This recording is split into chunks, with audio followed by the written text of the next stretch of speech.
تسلی رسول اللہ،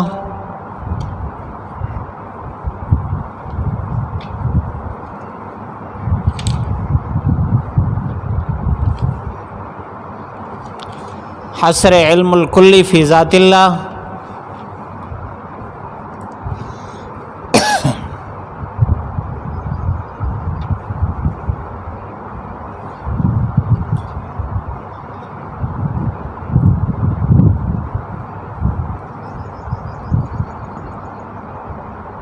صداقت قرآن،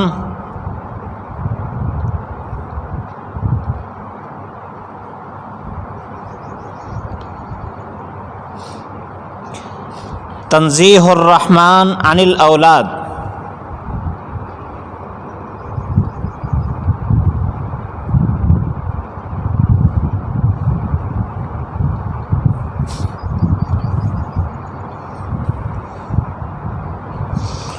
بے ثباتی دنیا و بقائے آخرت،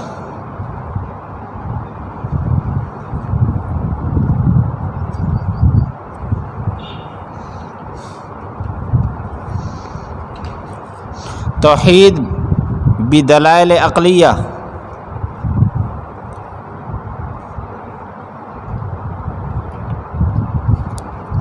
مستفیدین من الآیات کا بیان۔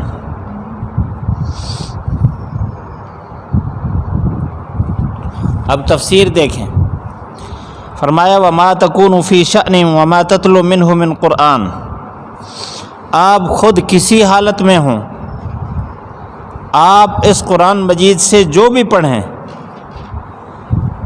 اور کوئی عمل بھی کریں، ہم آپ پر گواہ ہیں۔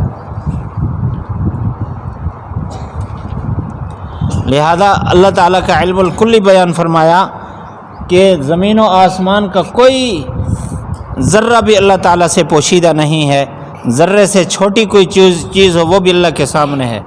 ذرا جانتے ہیں نا، پہلے بھی آیا ہے، سورج کی لائٹ جو کمرے میں پڑ رہی ہو، اس لائٹ پر اڑتے ہوئے جو چھوٹے چھوٹے نظر آ رہے ہوتے ہیں، ان کو ذرات کہتے ہیں۔ اللہ تعالیٰ ان کو اس سے چھوٹی چیز کو بھی جانتا ہے۔ آگے فرمایا الا ان اولیاء اللہ لا خوف علیہم ولا هم یحزنون، اللہ تعالیٰ کے اولیاء، ان پر نہ خوف ہوگا نہ غم زدہ ہوں گے۔ توجہ فرمائیں گے، اولیاء ولی کی جمع ہے، ولی کا معنی دوست، جس کا کسی کے ساتھ تعلق ہو اس تعلق پر دوستی اور ولایت کا لفظ بولا جاتا ہے۔ اور اللہ تعالیٰ کی ولایت کے دو درجے ہیں، ایک ہے ولایت عامہ اور دوسری ہے ولایت خاصہ۔ ولایت عامہ ہر ایمان والے کو نصیب ہے، جس نے بھی اللہ تعالیٰ پر ایمان رکھا وہ ولایت عامہ کا مستحق ہے، یعنی ادنا تعلق۔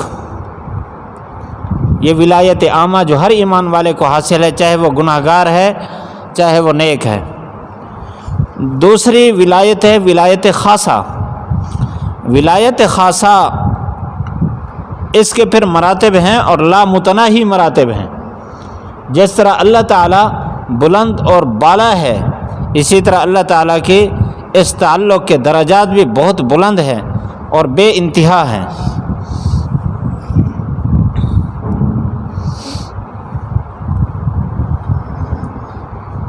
اس کی جو ابتدا ہے اس ولایت خاصہ کی، وہ یہ ہے کہ اللہ تعالیٰ کی یاد میں اس کا دل اتنا مستغرق ہو کہ اس پر دنیا کا غلبہ نہ ہو، دنیا اس کے سامنے، اس دل کے سامنے مغلوب رہے، اللہ کا حکم بھی غالب رہے۔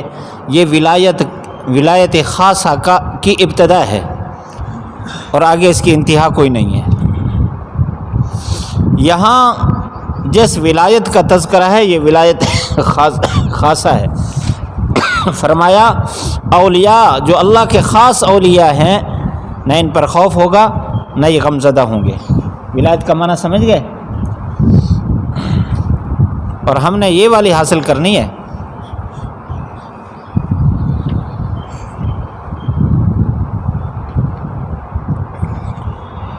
نہ خوف ہوگا نہ غم زدہ ہوں گے۔ یہ ان پر کب خوف اور کب غم نہیں ہوگا، اس میں مختلف اقوال ہیں۔ بعض یہ کہتے ہیں کہ اس سے آخرت مراد ہے۔ دنیا میں تو آپ صلی اللہ علیہ وسلم کو بھی غم پہنچا مشرکین کی طرف سے، صحابہ کو پہنچا، بلکہ جو جتنا ولایت میں اعلیٰ مقام پر ہوگا اس کو اتنا زیادہ پریشانیاں اور تکلیفیں پہنچی ہیں۔ لہذا مراد اس سے آخرت ہے، قیامت کے دن اس پر نہ خوف ہوگا نہ غم زدہ ہوں گے۔ بعض کہتے ہیں نہیں، دنیا کا خوف غم مراد ہے۔ تیسرا قول ہے دنیا آخرت دونوں مراد ہے، نہ دنیا میں غم نہ آخرت میں غم۔ پھر یہ اشکال تو باقی ہے کہ غم تو ہوتا ہے۔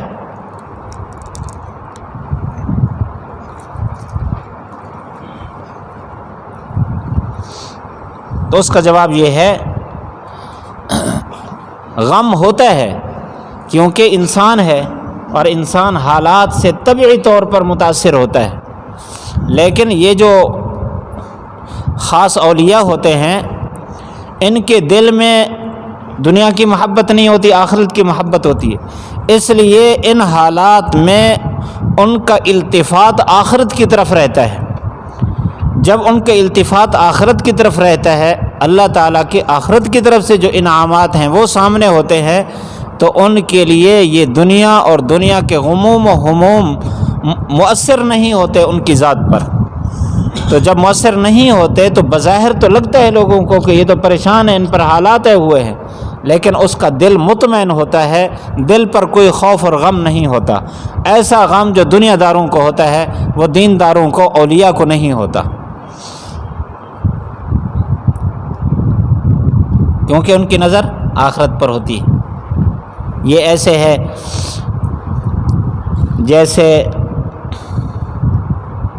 لوہار کی نظر ہوتی ہے پیسے پر، لیکن بٹھی کی گرمی برداشت کرنے کے بعد، بٹھی کی گرمی برداشت کرے گا تو اس کو روپیہ ملے گا، تو اس کے لیے یہ بٹھی کی گرمی کوئی خوف اور کوئی غم کا باعث نہیں ہے، کیونکہ اس کی نظر بعد والے انعام پر ہوتی ہے۔ اسی طرح اولیاء کی نظر جب آخرت پر ہوتی ہے تو دنیا کا غم ان کے لیے کوئی غم نہیں ہوتا۔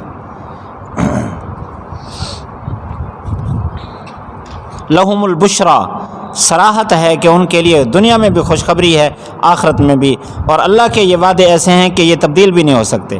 آپ کو ان کی باتیں پریشان نہ کریں، عزت سب اللہ کے پاس ہے، اللہ تعالیٰ کے لیے ہے زمین و آسمان میں سب کچھ۔ وما یتبع الذین یدعون من دون اللہ شرکاء، فرمایا کہ جو اللہ کو چھوڑ کر شرکاء کی اتباع کر رہے ہیں، محض یہ گمان فی العقیدہ میں ہے، یعنی عقیدہ میں بدگمانی ہے، الظن فی العقیدہ، یعنی انہوں نے بس گھڑی ہوئی باتیں ہیں جو عقیدہ کے بارے میں کہہ رہے ہیں۔ انہم الا یخرسون، یہ تو، اور اعمال میں یہ یخرسون فی الاعمال، یہ پہلے بھی ظن اور اعمال یخرسون کے معنی میں فرق واضح ہوتا رہا، غالباً یہ تیسری جگہ ہے یہ بتایا جا رہا ہے، ان الظن فی العقیدہ یخرسون فی الاعمال۔ دلیل عقلی ہے، رات اللہ نے بنائی ہے تاکہ تم سکون حاصل کرو، دن بنایا تاکہ تم دیکھ کر کام کاج کرو۔ رات کس لیے ہے؟ سکون کے لیے ہے، طبی طور پر اللہ تعالیٰ نے سکون کے لیے بنائی۔ اس لیے جو لوگ رات کو نہیں سوتے، جاگتے رہتے ہیں، وہ دن کو بھی بے چین رہتے ہیں۔ رات کو جاگنے والے کی دن کو نیند پوری نہیں ہوتی، کیونکہ رات کو جو جن کمالات کے ساتھ، جن آرام کے کیفیات کے ساتھ رات آتی ہے، دن تو نہیں آتا۔ اس لیے رات کو وقت پر آرام کرنا چاہیے اور دن کو توجہ سے پڑھنا چاہیے۔ تو مبصرۃ ونہار مبصرۃ ان فی ذلک لآیات لقوم یسمعون، بے شک البتہ نشانی ہے اس میں ایسی قوم کے لیے غور فکر کرے۔ قالوا اتخذ اللہ ولدا، کہتے ہیں کہ اللہ تعالیٰ نے بیٹا بنا لیا، سبحانہ، اللہ تعالیٰ پاک ذات ہے۔ یہ دلیل پہلے تفصیل کے ساتھ اس کی وضاحت کر دی ہے، اس لیے اختصار عرض کیا جا رہا ہے۔ ادھر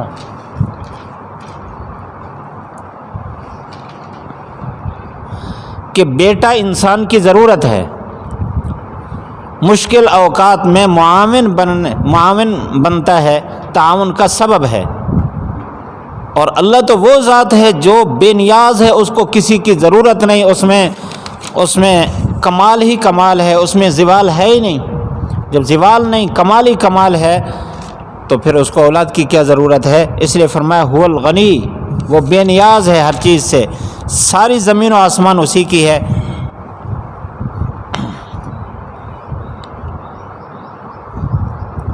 ان عندکم من سلطان بہذا، اس کی کوئی دلیل تمہارے پاس نہیں ہے کہ اللہ تعالیٰ کی اولاد ہے، تم اللہ پر ایسی باتیں کرتے ہو جس کا تمہیں علم نہیں۔ قل ان الذین یفترون علی اللہ الکذب، یہ جھوٹ بولنے والے اللہ تعالیٰ کی ذات پر یہ کبھی کامیاب نہیں ہوں گے، بس دنیا میں ان کا عارضی چرچا ہے، پھر اللہ کی طرف جب لوٹیں گے اللہ تعالیٰ ان کو بتا دیں گے۔ فرمایا نذیقہم العذاب الشدید بما کانوا یکفرون۔ آگے پڑھ، وَاتْلُ عَلَيْهِمْ نَبَأَ نُوح، تلاوت کیجئے ان پر نوح علیہ السلام کی خبر، جب انہوں نے فرمایا اپنی قوم کو، اے میری قوم، اگر بوجھ ہے تم پر میرا کھڑا ہونا اور میرا نصیحت کرنا اللہ تعالیٰ کی آیات پر، تو میں تو اللہ پر بھروسہ کرتا ہوں، تم پختہ کر لو اپنی تدبیر کو اور اپنے شرکاء کو بھی بلاؤ۔ یہ شرکاءکم سے پہلے ادعو محذوف ہے، ادعو شرکاءکم، تم اپنے شرکاء کو بلاؤ اور تم پر تمہارا معاملہ پوشیدہ نہ رہے، جو میرے ساتھ تم کر سکتے ہو کرو اور مجھے مہلت میں نہ دو۔ اللہ اکبر، اگر تم پیٹ پھیرو تو میں تم سے اجر کا سوال نہیں کرتا، میرا اجر تو میرے اللہ کے ذمے ہے، مجھے حکم ہے کہ میں فرما برداروں میں سے ہو جاؤں۔ فکذبوہ، انہوں نے جھٹلایا، ہم نے نوح علیہ السلام کو نجات دی اور ان کے ساتھ جو تھے ایمان والے ان کو نجات دی کشتی میں، ہم نے ان کو جانشین بنایا اور غرق کیا ہم جھوٹے لوگوں، جو ان لوگوں کو جو ہماری آیت کو جھٹلاتے ہیں۔ دیکھ کیسا انجام ہوا ڈرائے ہوئے لوگوں کا۔ پھر ہم نے بھیجا ان کے بعد رسول ان کے قوموں کی طرف، اور ان کے پاس اے واضح دلائل لے کر، وہ ایمان نہ لائے اس چیز پر جس کو جھٹلایا پہلو نے۔ اس طرح مہر لگاتے ہیں حد سے تجاوز کرنے والوں کے دلوں پر۔ پھر ہم نے ان کے بعد موسیٰ علیہ السلام کو بھیجا، ہارون علیہ السلام کو فرعون اور اس کے لشکر کی طرف اپنی نشانیاں دے کر، انہوں نے تکبر کیا، وہ مجرم قوم تھے۔ جب ان کے پاس حق آیا ہماری طرف سے، انہوں نے کہا کہ یہ واضح جادو ہے۔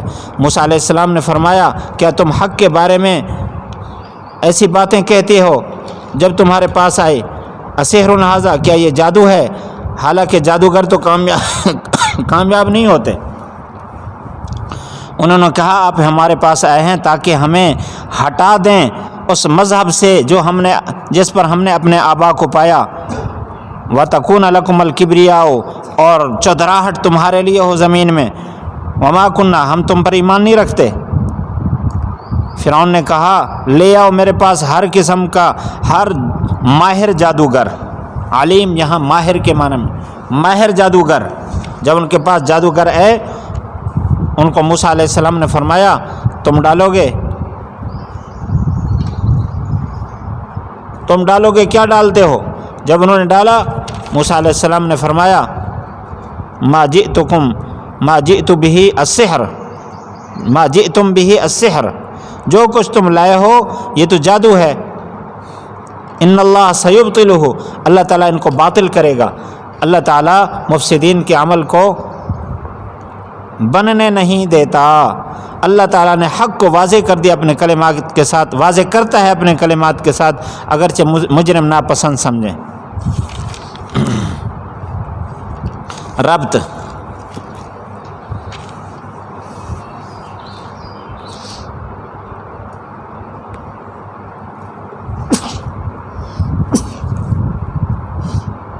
پہلے متاع فی الدنیا،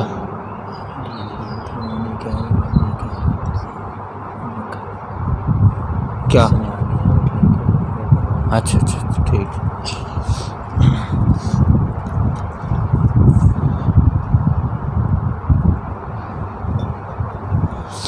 متاع فی الدنیا سے امحال مجرمین کا بیان تھا۔ وَاتْلُ عَلَيْهِمْ سے نمونہ امحال مجرمین کا ذکر ہے۔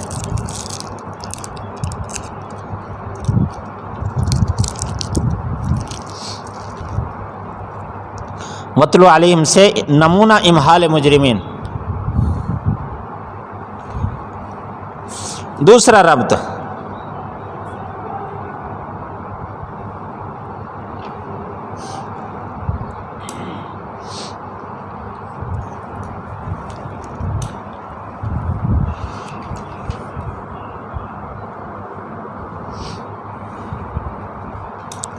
پہلے اس بات توحید کے لیے دلائل عقلیہ تھے، اس بات توحید کے لیے دلائل عقلیہ تھے، اب اس بات توحید کے لیے داستان نوح کے ذریعے سے دلائل نقلیہ بیان کیے جا رہے ہیں۔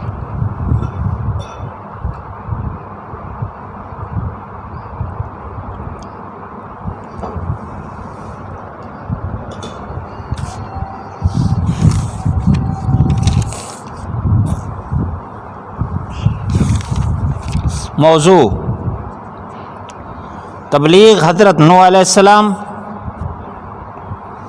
متبعین اور مخالفین کے نتائج۔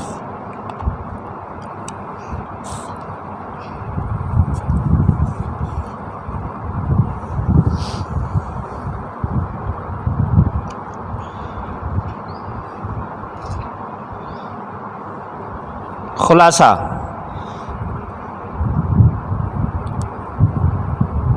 تبلیغ حضرت موسیٰ علیہ السلام،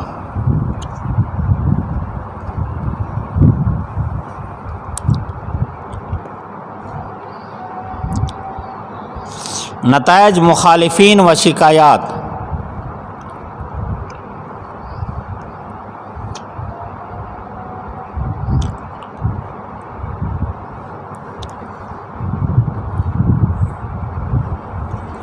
استقلال حضرت نوح علیہ السلام،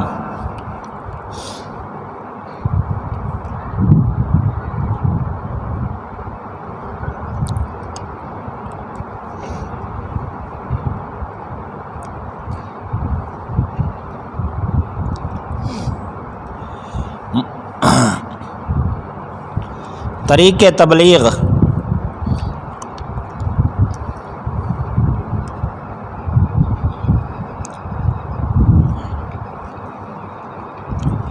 معجزات موسیٰ علیہ السلام،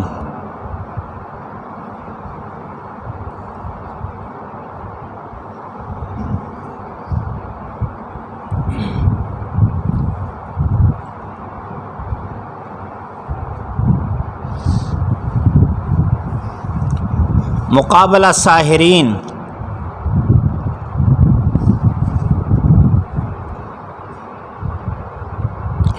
فرعونیوں کی دھمکی موسیٰ علیہ السلام کو،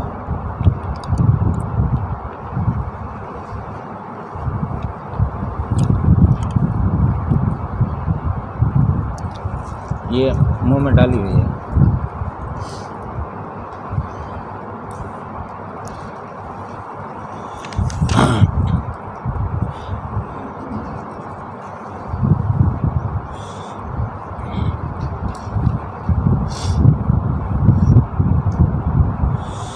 اظہار حقیقت،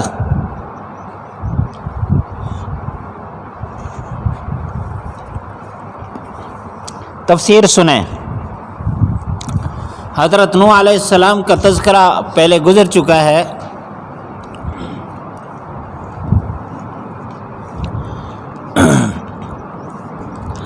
حضرت نوح علیہ السلام نے قوم سے فرمایا تھا، 950 سال تک تبلیغ فرمائی نوح علیہ السلام نے۔ قوم سے فرمایا، اگر میرا تمہارے سامنے کھڑا ہونا اور تمہیں نصیحت کرنا تمہیں برا لگتا ہے تو مجھے اس کی کوئی پرواہ نہیں ہے، میں تو اپنے رب پر بھروسہ کرتا ہوں اور میرا اجر صرف اسی کے ذمہ ہے۔ اتنا عرصے کے بعد، اتنا عرصہ دعوت دینے کے بعد آخر میں ان کو یہ فرمایا، اللہ کی ذات پر بھروسہ دیکھیے موسیٰ علیہ السلام کا، نوح علیہ السلام کا۔ کتنے لوگ ساتھ تھے؟ 80 یا 82،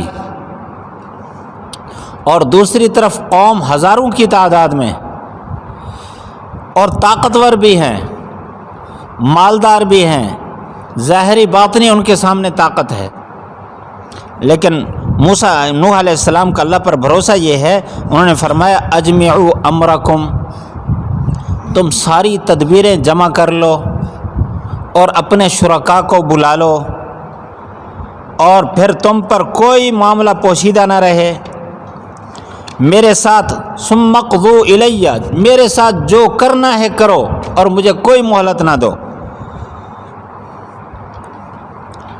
مجھے اس کی کوئی پرواہ نہیں ہے۔ اگر تم پیٹ پھیرتے ہو تو کوئی مسئلہ نہیں، میں تم سے اجر کا سوال تو نہیں کرتا، اور مجھے حکم ہے کہ میں اللہ کا فرما بردار رہوں۔ آخر کار انہوں نے اللہ تعالیٰ سے جب دعا کی، یا اللہ ان کو نہ چھوڑ، لا تذر علی الارض من الکافرین دیارا، ایک کافر کو بھی نہ چھوڑ یہاں، کیونکہ اگر تو چھوڑے گا انک ان تذرہم یضلوا عبادک، یہ قوم کو گمراہ کریں گے، جتنے بچے جنیں گے وہ بھی کافر ہوں گے، کوئی بھی نہ چھوڑ۔ اللہ تعالیٰ نے اوپر سے بارش اور نیچے سے چشمہ جاری کیا، اور اس سے پہلے نوح علیہ السلام کو کشتی بنانے کا حکم فرمایا، جو اگلی صورت میں سورۃ ہود کے ابتدا میں آ رہا ہے یہ واقعہ۔ ان کو کشتی میں اللہ تعالیٰ نے محفوظ فرما لیا اور فرمایا ہم نے ان کو جانشین بنایا، باقی سب کو غرق کر دیا۔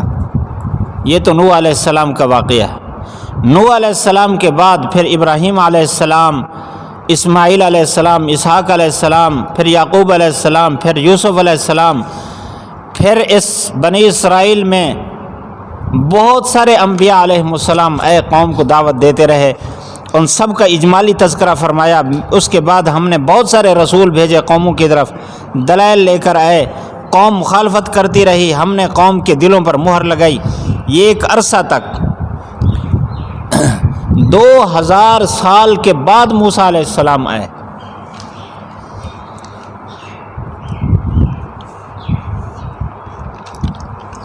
موسیٰ علیہ السلام ہارون علیہ السلام کو بھیجا فرعون اور ان کے لشکر کی طرف، انہوں نے بھی تکبر کیا، مجرم قوم تھی۔ تفصیل سے یہ واقعہ 2 دفعہ گزر چکا ہے، یہاں ذرا اس کی بنسبت اختصار ہے۔ ان کے پاس جب ان کے پاس حق آیا ہماری طرف سے، یعنی موسیٰ علیہ السلام نے معجزات دکھائے، تو کہنے لگے یہ تو لسحر مبین، واضح جادو ہے۔ اللہ تعالیٰ نے پہلے فرمایا وَكَانُوا قَوْمًا مُجْرِمِينَ، یہ عادی مجرم ہے، یہاں مجرم سے مراد عادی مجرم، پکے مجرم۔ کہنے لگے، موسیٰ علیہ السلام نے کہا کہ تم حق کے بارے میں کہ یہ کہتے ہو کہ یہ جادو ہے، جب تمہارے پاس آیا جادو یہی ہے، حالانکہ جادو کی نشانی یہ ہے کہ وہ کبھی کامیاب نہیں ہوتا، جادوگر کبھی کامیاب نہیں ہوتا۔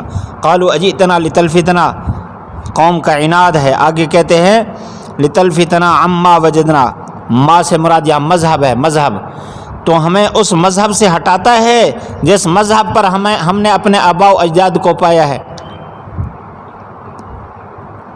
اور تو چاہتا ہے کہ بڑائی تیرے لیے ہو، چودراہٹ تیرے لیے ہو۔ وما نحن لکما بمؤمنین، ہم تم پر ایمان نہیں رکھتے۔ فرعون نے کہا لے آؤ ماہرین جادوگروں کو۔ جب سارے آگے، موسیٰ علیہ السلام نے، یہاں اختصار کے ساتھ اللہ تعالیٰ نے یہ واقعہ بیان فرمایا صرف یہ بتانے کے لیے کہ دیکھو ہر قوم کے پاس اللہ تعالیٰ نے رسول بھیجا، اور انہوں نے انبیاء علیہم السلام کے ساتھ کیا کچھ کیا، یہ سارے دلائل نقلیہ ہیں۔ قوم مشرک رہی ہے اور اللہ تعالیٰ دلائل کے لیے انبیاء کو بھیجتے رہے ہیں۔ موسیٰ علیہ السلام نے فرمایا ڈالو، جا ڈالتے ہو۔ جب انہوں نے ڈالا، موسیٰ علیہ السلام نے فرمایا جو تم لائے ہو یہ تو ہے جادو۔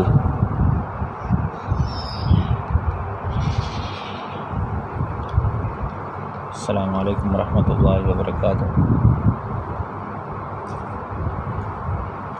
الحمدللہ، فرماؤ جلدی جلدی سے سبق پڑھ دے بیٹھیں۔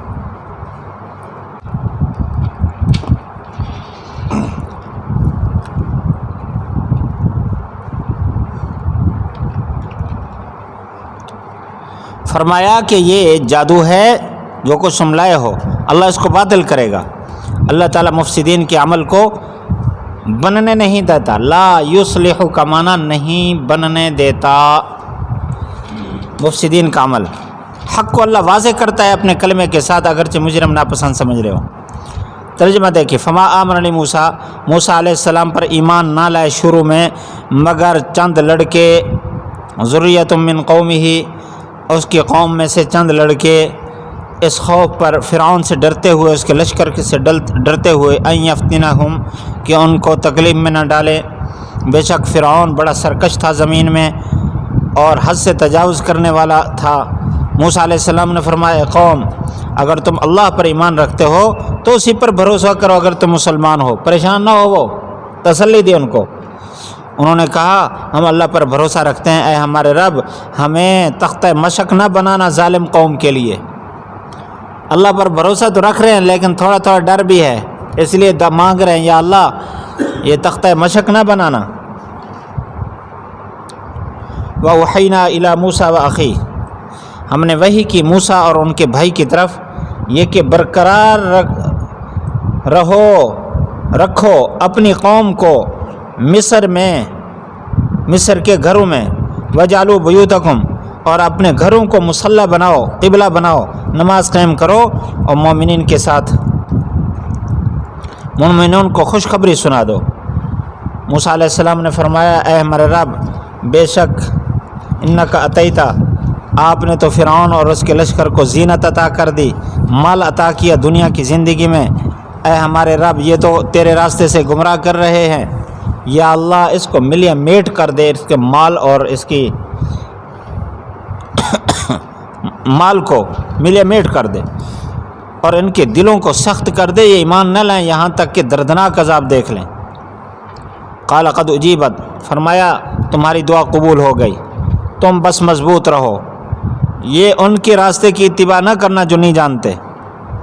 ہم نے بنی اسرائیل کو دریا پار قرار دیا، بحر قلزم، اور ہم نے ان کے پیچھے کر دیا فرعون اور ان کے لشکر کو، بغجن و عدوہ، ظلم کی حالت میں اور زیادتی کی حالت میں، یہاں تک کہ اذا ادرک الغرق، جب غرق نے، ڈوبنے نے آ کر پکڑا تو کہنے لگا میں ایمان لایا ہوں کہ اللہ کے علاوہ کوئی الہ نہیں، لا الہ الا وہ اللہ جس پر بنی اسرائیل ایمان لائے، میں بڑا فرما بردار ہوں. الآن تؤمن، کہا گیا اب ایمان لاتا ہے، تو نے اس سے پہلے نافرمانی کی تو مفسدین میں سے تھا. آج تجھے نجات دیتے ہیں تیرے بدن کے ساتھ تاکہ تو ان لوگوں کے لیے جو تیرے پیچھے آئیں گے نشانی رہے. بے شک اکثر لوگ ہماری آیات سے غافل ہیں.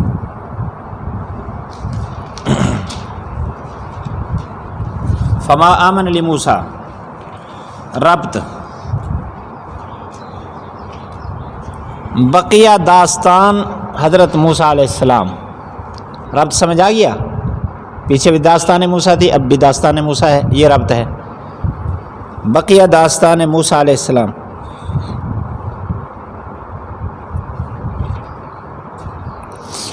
رکوع، موضوع رکوع داستان موسیٰ علیہ السلام اور تجویز خداوندی، خدائی انتظام اس کے ہلاک کا.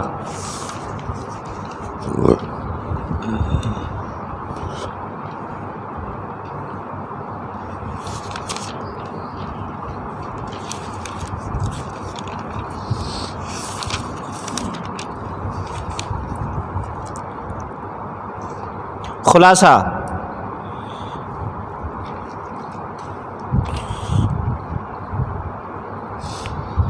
موسیٰ علیہ السلام اور ان کی امت اجابت کا باہم مکالمہ، موسیٰ علیہ السلام اور ان کی امت اجابت کا باہم مکالمہ.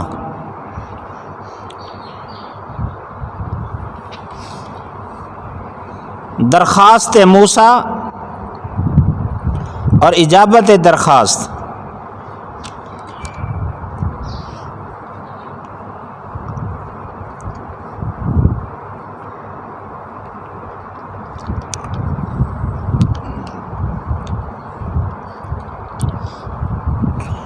فرعونیوں کی بربادی، موسیٰ علیہ السلام کی کامیابی۔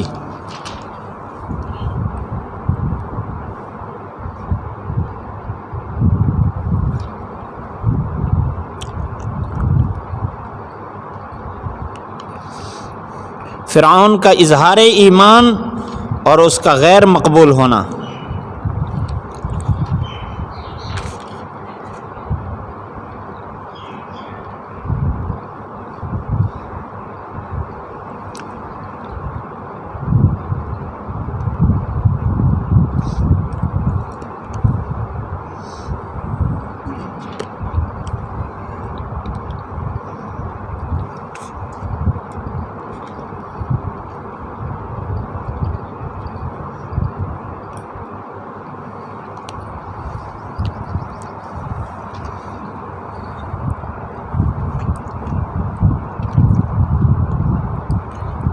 تفسیر سنیے۔ ابتدا میں موسیٰ علیہ السلام نے جب نبوت کا دعویٰ فرمایا، پہلے تو فرعون کے ساتھ مقابلہ ہوا، فرعون ناکام ہوا، جادوگر مسلمان ہو گئے۔ آگے پھر دونوں روایات ہیں کہ جادوگروں کو اس نے پھانسی چڑھایا یا نہیں۔ تو موسیٰ علیہ السلام کی اپنی قوم میں سے صرف نوجوان طبقہ ایسا تھا جو مسلمان ہوا، اور باقی جو پرانے بوڑھے تھے وہ ویسے ہی تھے جیسے پہلے۔ اس سے یہ سبق ملتا ہے کسی معاشرے میں اگر دین کی محنت کرنی ہو تو اس معاشرے کے نوجوانوں کو اپنے قریب کریں۔ نوجوان قریب ہو گئے تو مستقبل بن گیا، گویا کہ مضبوط بنیادوں پر کام شروع ہو گیا اگر نوجوان قریب آ گئے تو۔ موسیٰ علیہ السلام پر بھی نوجوان ایمان رکھنے والے تھے اور وہ ڈر رہے تھے فرعون سے۔ موسیٰ علیہ السلام نے ان کو تسلی دی، کیونکہ فرعون بڑا سرکش تھا، جو ان کی مخالفت کرتا بڑا ظالم قسم کا تھا کہ سر عام اس کو سزا دیتا، جو بھی اس کی مخالفت کرتا دھوپ پر لٹا دیتا، ہاتھ پاؤں میں میخیں گاڑ دیتا۔ یہ 4 قلعے اس نے گاڑ رکھے تھے، ہاتھ پاؤں سے باندھ کر پھر پٹائی شروع کر دیتا، جس طرح اس نے اپنی گھر والی حضرت آسیہ کے ساتھ ایسا کیا۔ موسیٰ علیہ السلام نے فرمایا کہ اگر تم ایمان لائے ہو اللہ پر تو اس پر بھروسہ کرو، اب اس کے فرما بردار ہو تو اس پر یقین رکھو۔ انہوں نے کہا ہم بھروسہ کرتے ہیں لیکن ساتھ ساتھ دعا بھی کرتے ہیں، یا اللہ ہمیں تختہ مشق نہ بنانا، فرعون کے ہتھے نہ چڑھا دینا، ہم کمزور ہیں، ہمیں اس ظالم قوم سے نجات دینا۔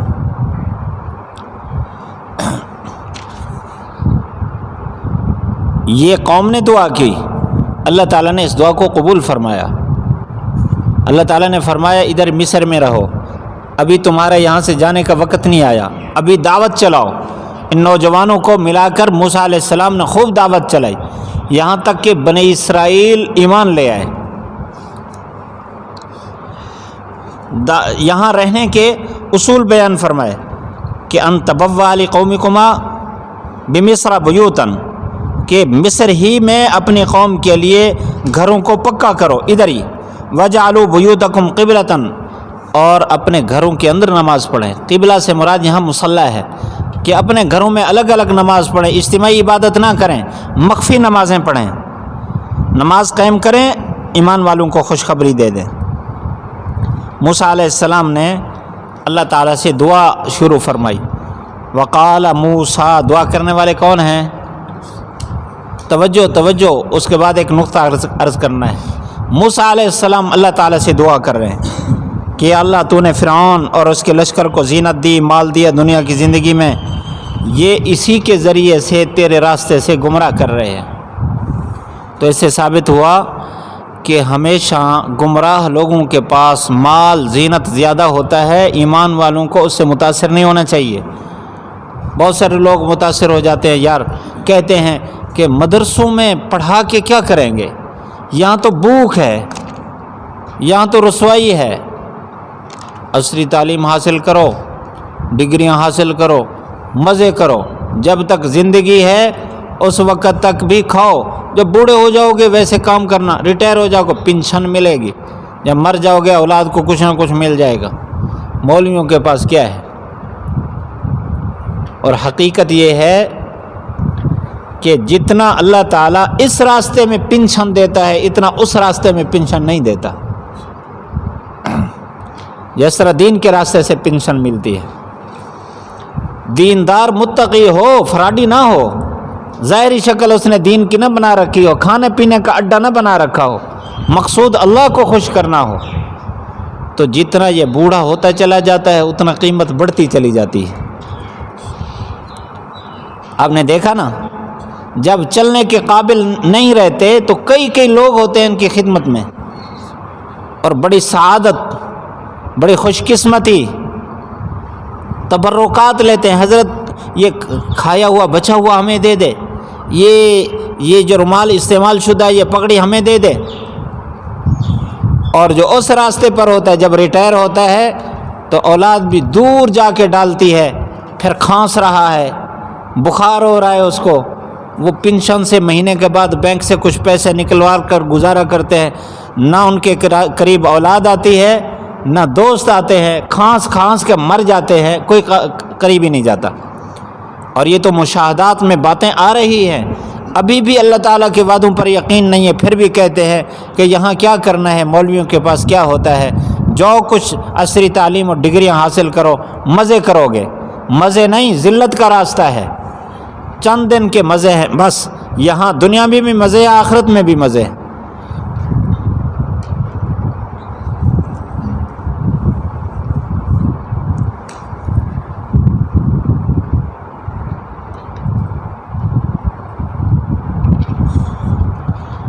اللہ اکبر۔ موسیٰ علیہ السلام یہ دعا کر رہے ہیں، ربنا، یہ پہلے تمہید تھی دعا کی، اب دعا کی، اطمس علی اموالہم، ان کے مال کو ملیا میٹ کر دے، ان کے دلوں کو سخت کر دے، فلا یؤمنوا حتی یروا العذاب العلیم، اس وقت تک ایمان نہیں لائیں گے جب تک یہ کسی عذاب کو نہ دیکھیں۔ حضرت قتادہ رضی اللہ تعالیٰ عنہ فرماتے ہیں اللہ تعالیٰ نے موسیٰ علیہ السلام کی یہ دعا قبول فرمائی، ان کا مال و زر سارا کا سارا پتھر بن گیا۔ پتہ نہیں یہ کب واقعہ پیش آیا، اللہ ہی بہتر جانتا ہے، ان کے دریا کی طرف آنے کے بعد یا پہلے۔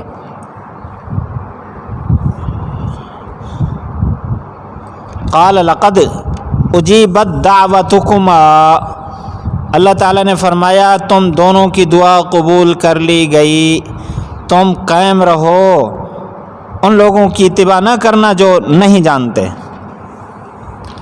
کہا کس نے تھا؟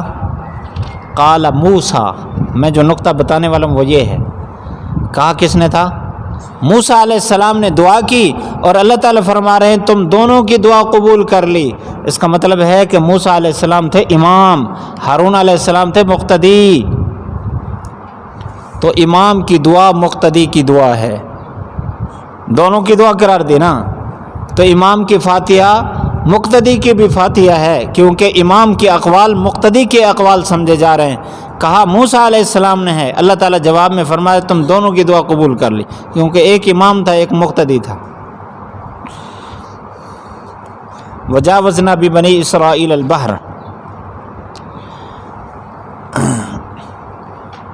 واقعہ درمیان میں پیش آیا، یہ موسیٰ علیہ السلام کو اللہ نے فرمایا فَأَسْرِ بِعِبَادِي لَيْلًا إِنَّكُمْ مُتَّبَعُونَ، رات قوم کو لے جاؤ اور تمہارا اتباع بھی کیا جائے گا۔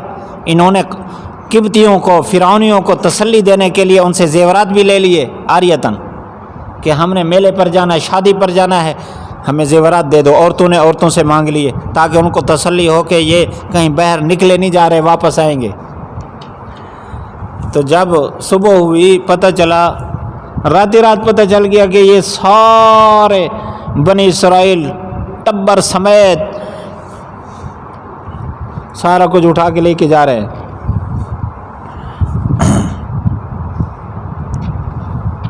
شکر ہے یہاں ضدی بن کے بیٹھ نہیں گئے، سارے چل پڑے۔ جو ان میں ضد تھی اس سے تو خطرہ تھا نا۔ تو یہ پیچھا کیا فرعون نے، اور اس کے لشکر نے بغیوں و عدوہ، ظلم کرتے ہوئے، زیادتی کرتے ہوئے، سرکشی کرتے ہوئے دشمنی میں، یہاں تک کہ اس کو غرق نے آ کر لے لیا۔ وہ لشکر آگے نکل گیا، فرعون کا لشکر پیچھے پھنس گیا۔ تو اس وقت اس نے کہا، یہاں اللہ تعالیٰ نے، آپ دیکھیں ہر واقعے میں الگ الگ پہلو بیان کیے گئے اس واقعے کے۔ پچھلے واقعات میں یہ باتیں نہیں تھی کہ قوم نے، صرف قوم کے نوجوان ایمان لائے، اور یہ نہیں تھا کہ انہوں نے اس طرح کی دعا کی، یوں ڈر رہے تھے۔ اور پچھلے واقعے میں یہ بات نہیں تھی کہ فرعون نے ایمان قبول کیا۔ یہاں اس پہلو کو ذکر کیا جا رہا ہے۔ تو کہنے لگا آمنتو، میں ایمان لایا، انہو لا الہ الا، کوئی الہ نہیں ہے سوائے اس کے جس پر بنی اسرائیل ایمان لائے، وانا من المسلمین، میں بھی فرما بردار ہوتا ہوں۔ جانتا تو پہلے ہی تھا، یہ واقعہ پہلے گزر چکا ہے نا۔ جب قحط آیا تو وہ بھی بحر کلزم کے درمیان میں گیا پڑا تھا، رات کو مانگ رہا تھا، یا اللہ دیتا تو ہی ہے، میری عزت رکھ، اس کو تو بہا دے۔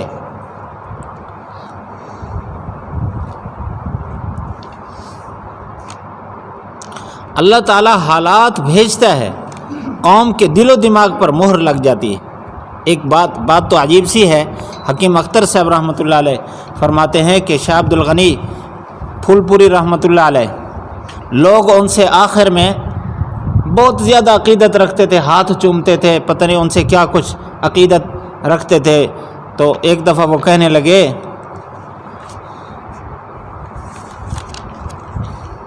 کہتے ہیں کہ اب میرے سے کچھ نہیں ہوتا، سب کچھ اللہ سے ہوتا ہے۔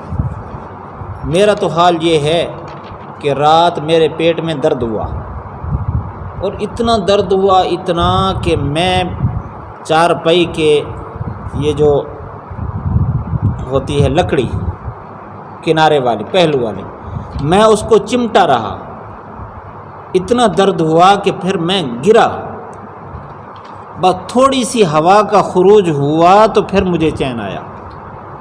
میرا تو یہ حال ہے کہ تم مجھے کیا سمجھتے ہو، میں کچھ نہیں ہوں۔ اللہ تعالیٰ حالات دکھاتا ہے کہ سب کچھ اللہ سے ہوتا ہے، اللہ کے غیر سے کچھ نہیں ہوتا۔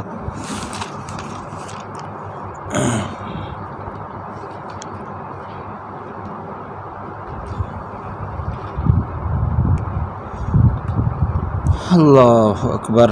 اللہ تعالیٰ نے فرمایا اب ایمان لاتا ہے، پہلے نافرمانی کی، آج سے تیری سزا یہ ہے کہ تیرے بدن کو ہم باقی رکھیں گے تاکہ پچھلوں کے لیے عبرت بنے۔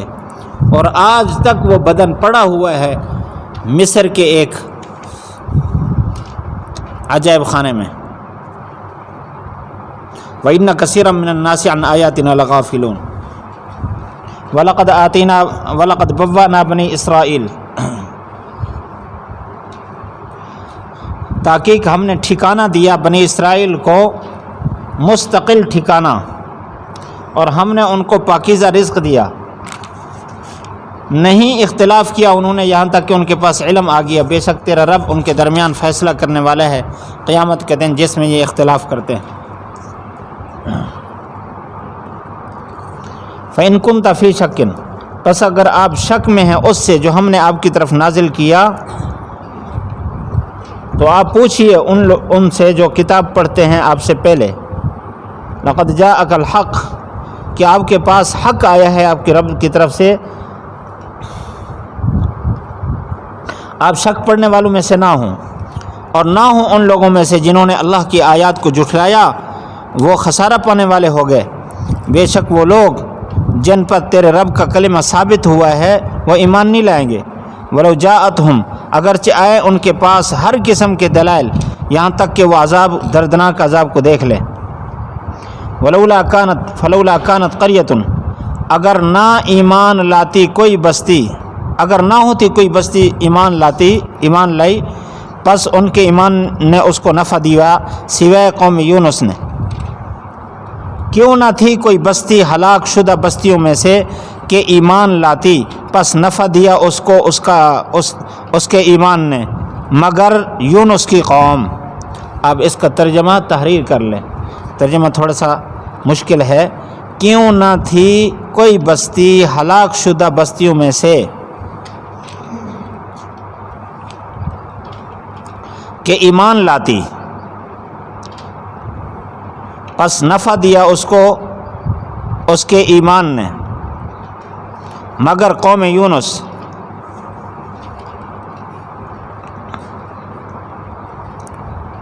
کیوں نہ تھی کوئی بستی ہلاک شدہ بستیوں میں سے کہ ایمان لاتی، پس نفع دیا اس کو اس کے ایمان نے، مگر یونس کی قوم، کہ جب وہ ایمان لائے تو ہم نے ان سے رسوائی کا عذاب ہٹا دیا دنیا کی زندگی میں، ہم نے ان کو ایک وقت تک نفع دیا، اگر چاہتا تیرا رب تو ایمان لاتے زمین میں جو کوئی ہے سارے کے سارے۔ افانت تکرہ الناس،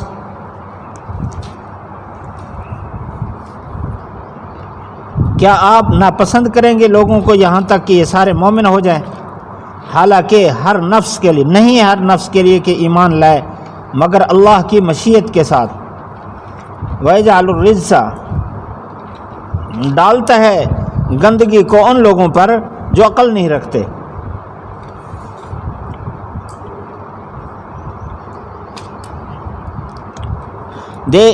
فرما دیجئے دیکھو،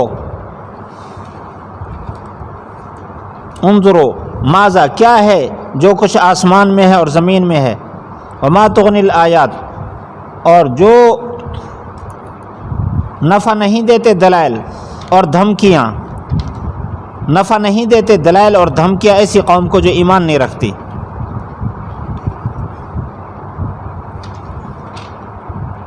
فَهَلْ يَنْتَظِرُونَ، نہیں انتظار کر رہے مگر ان ایام کی مثل جو پہلے گزر چکے ہیں۔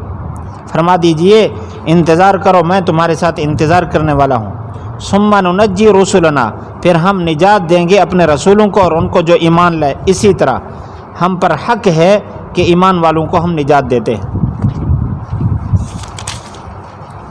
ربط،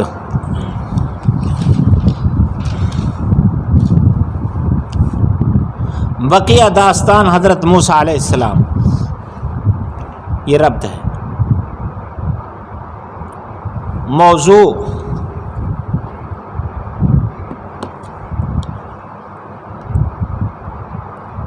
صداقت قرآن،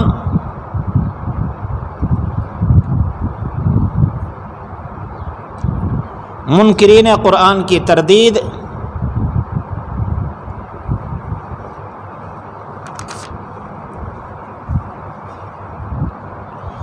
تقطیع الطمع عن ایمان المعاندین،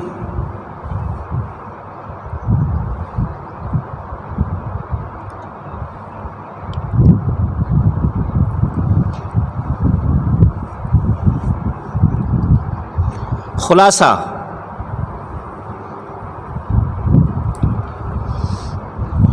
خصوصی فضائل بنی اسرائیل،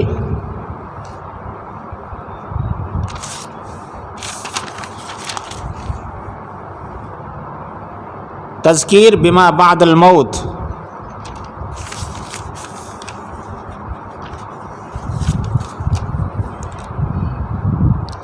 ایمان یاس کا غیر مفید ہونا،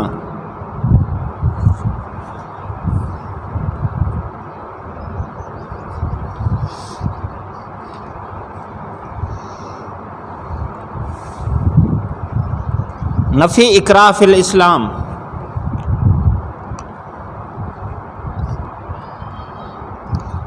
تذکرہ قوم یونس،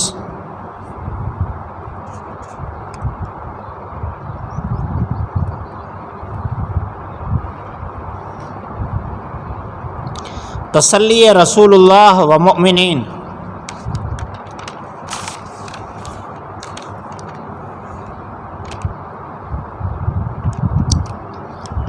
سنت اللہ کا بیان،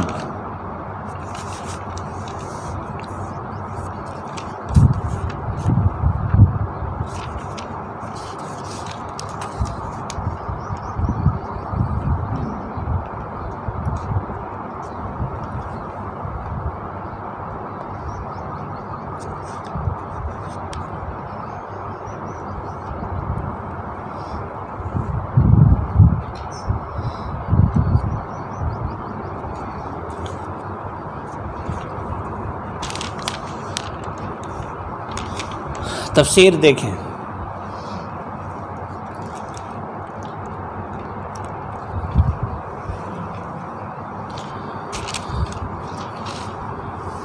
اکثر مفسرین یہ کہتے ہیں کہ موسیٰ علیہ السلام جب وہاں سے باہر نکلے پھر دوبارہ مصر کی طرف نہیں لوٹ سکے۔ موسیٰ علیہ السلام تو نہیں لوٹ سکے، میدان تیہ میں ان کی وفات ہوئی، ہارون علیہ السلام کی بھی، لیکن بنی اسرائیل کو اللہ تعالیٰ نے پھر توفیق عطا فرمائی کہ وہ مصر کے میں جا کر ٹھہرے اور وہاں انہوں نے قیام کیا۔ اللہ تعالیٰ نے ان کو وہاں کی سلطنت نصیب فرمائی۔ وَلَقَدْ بَوَّأْنَا بَنِي اسرائیل،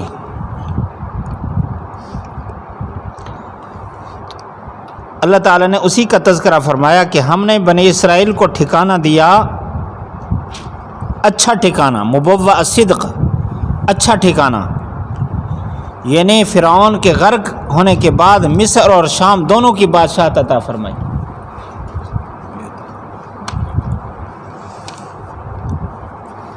اور ان کو پاکیزہ رزق دیا۔ وَمَا اخْتَلَفُوا حَتَّى جَاءَهُمُ الْعِلْمُ، فرمایا ان کے پاس علم آیا پھر انہوں نے اختلاف کیا۔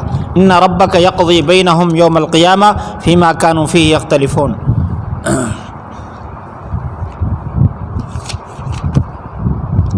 بے شک ان کے درمیان تیرا رب فیصلہ کرے گا جس میں یہ اختلاف کر رہے ہیں۔ فَإِن كُنْتَ فِي شَكٍّ مِّمَّا أَنزَلْنَا إِلَيْكَ،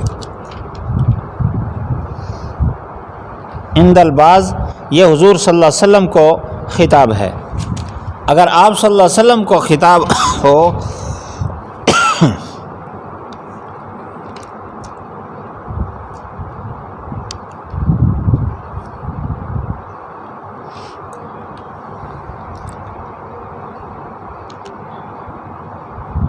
تو پھر یہ بالفرض والمحال ہوگا۔ بالفرض والمحال، اگر آپ شک میں ہوں اس سے جس کی طرف جو آپ کی طرف بھیجا گیا قرآن مجید، اگر آپ اس میں شک میں ہیں تو آپ پوچھئے ان لوگوں سے جو کتاب پڑھتے ہیں آپ سے پہلے، آپ کے پاس حق آیا ہے تیرے رب کی طرف سے، شک میں سے نہ ہوں۔ تو مسند عبدالرزاق میں ہے کہ اللہ کے نبی صلی اللہ علیہ وسلم جب یہاں پہنچے تو آپ نے فرمایا لا اشک ولا اسأل، نہ میں شک میں ہوں اور نہ میں سوال کرتا ہوں۔ زیادہ راجح قول یہ ہے کہ یہاں یا ایھا الناس محذوف ہے، فإن کنت سے پہلے، اے انسان، مطلق انسان کو خطاب ہے۔ اے انسان اگر تو شک میں ہے اس سے جو ہم نے آپ کی طرف بواسطۃ الرسول، پھر یا معذوف ہوگا۔ توجہ کریں، یہ اہم آیت کا حل ہے۔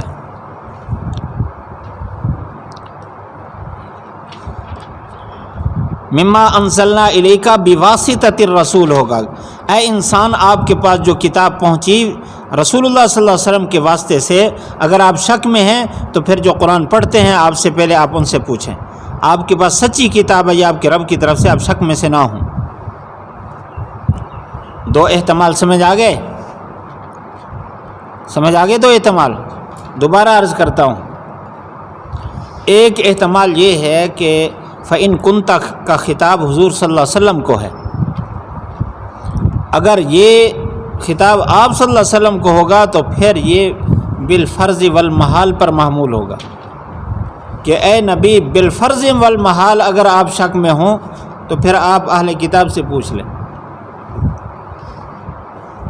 لیکن زیادہ راجح یہ ہے کہ یہ عام انسان کو خطاب ہے، یا ایھا الناس سے معذوف ہوگا۔ اے عام آدمی اگر تو شک میں ہو تو پھر جو آپ کی طرف نازل کیا ہم نے بواسطۃ الرسول، رسول کے واسطے سے،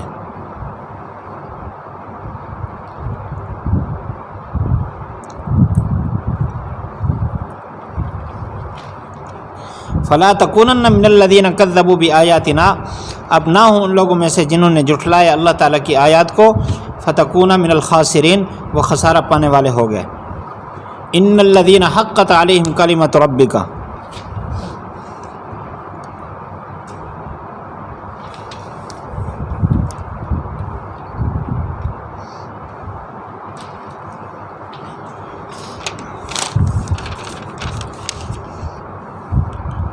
حضور صلی اللہ علیہ وسلم کو تسلی ہے کہ ان پر تیرے رب کا کلمہ عدم ایمان کے حوالے سے، فی عدم الایمان، کلمۃ ربی کا فی عدم الایمان، ایمان عدم ایمان کے بارے میں ثابت ہو چکا، لہذا یہ ایمان نہیں لائیں گے۔ ولو جاءتہم کل آیۃ، اگرچہ ان کے پاس ہر طرح کے دلائل آ جائیں، جب تک یہ نہیں دیکھیں گے عذاب کو اس وقت تک ایمان نہیں لائیں گے۔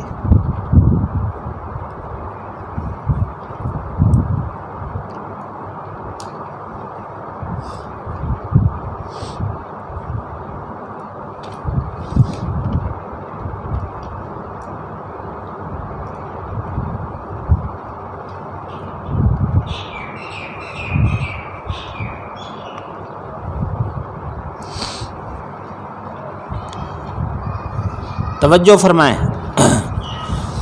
اگلی جو آیت ہے اس کو حل کرنے کے لیے توجہ کی ضرورت ہے۔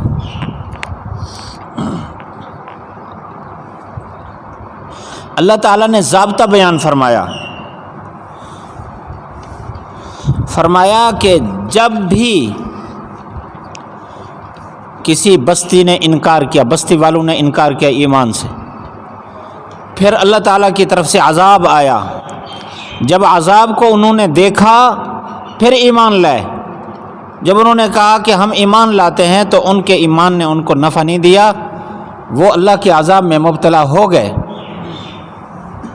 جیسے فرعون، قوم عاد، قوم سمود، قوم لوط، یہ ساری قومیں جو عذاب میں مبتلا ہوئیں، جب عذاب کو دیکھتے تو پھر کہتے کہ ہم ایمان لے آئے۔ الا قوم یونس، سوائے قوم یونس کے، کہ یونس علیہ السلام کی قوم نے عذاب کے آثار دیکھے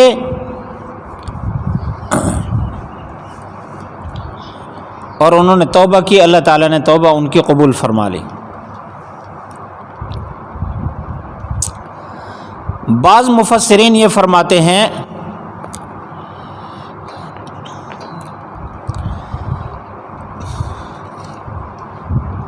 تعویل کرتے ہیں کہ اللہ تعالیٰ کا تو ضابطہ ہے، جب عذاب آتا ہے تو پھر اللہ تعالیٰ نہیں ٹالتا، ان کا ایمان معتبر ہی نہیں ہوتا۔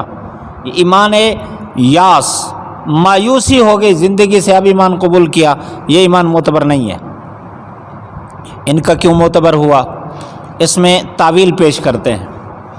تعویل یہ ہے کہ یونس علیہ السلام نے ان کو دعوت دی، جب انہوں نے انکار کیا، یونس علیہ السلام نے ان سے فرمایا کہ 3 دن کے بعد تمہارے اوپر عذاب آئے گا، 3 دن تمہیں مہلت ہے، ایمان لے آؤ۔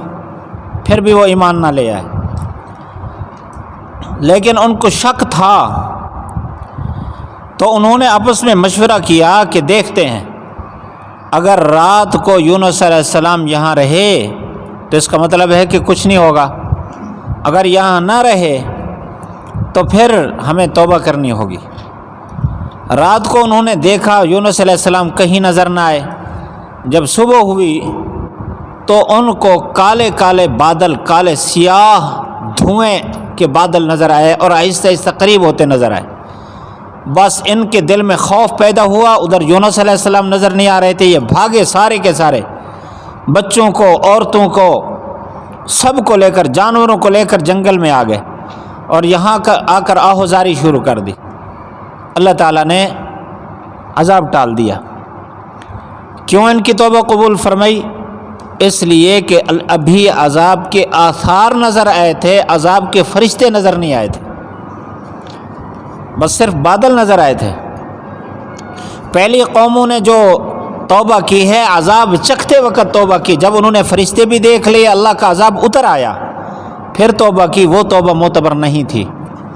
انہوں نے کیونکہ ابھی فرشتے نہیں دیکھے تھے، ابھی عذاب اترا بھی نہیں تھا، صرف آثار نظر آئے تھے، ابھی گویا کہ موقع تھا، تو موقع انہوں نے پا کر اس کو غنیمت سمجھا اور اس میں ایمان قبول کر لیا، اس لیے ان کا ایمان معتبر ہو گیا۔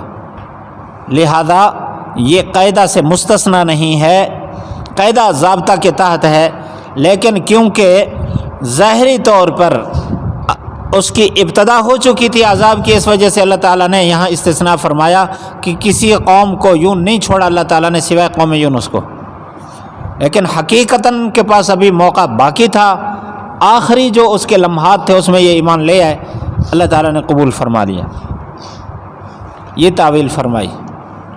لیکن دوسرے بعض کہتے ہیں کہ تعویلات کی ضرورت کیا ہے، وہ مالک قادر مطلق ہے، جو مرضی کرے، جس کا ایمان جب قبول کر لے، اس نے ایمان قبول کر لیا ہے تو اس کے بعد پھر کسی کو کیا اعتراض ہے۔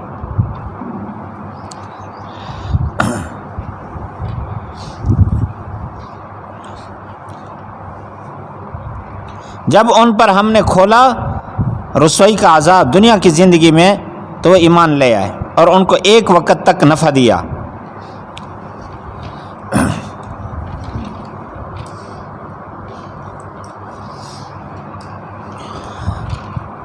یہ واقعہ اپنی جگہ آئے گا تفصیل کے ساتھ، یہاں اتنا بات عرض کر دیں، حضرت یونس علیہ السلام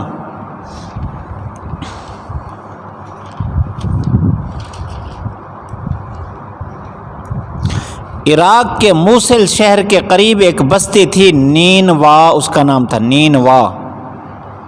عراق کے علاقے موصل شہر ہے، اس کے کنارے ایک بستی تھی جس کا نام نینوا تھا، اس کی طرف یہ مبعوث ہوئے تھے۔ قوم کو دعوت دی، انہوں نے نہیں مانا، یونس علیہ السلام باہر چلے گئے۔ یونس علیہ السلام نے جب دیکھا کہ عذاب نہیں آیا، حقیقی واقعے سے پوری طرح آشنا نہیں تھے کہ وہ نکلے، انہوں نے توبہ کی۔